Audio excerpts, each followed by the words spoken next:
Room temperature bacon. Open the package, upside down. You want to pull it from the back. As you pull it from the back, use the fatter end.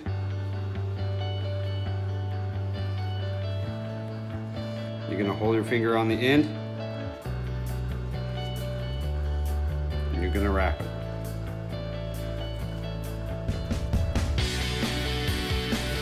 Toothpick lives matter.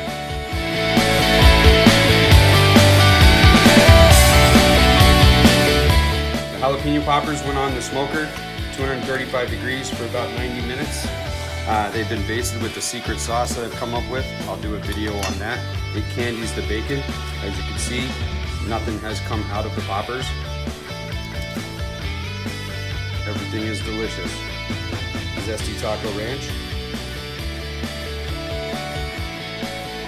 It's not just life-changing, it's also life-changing.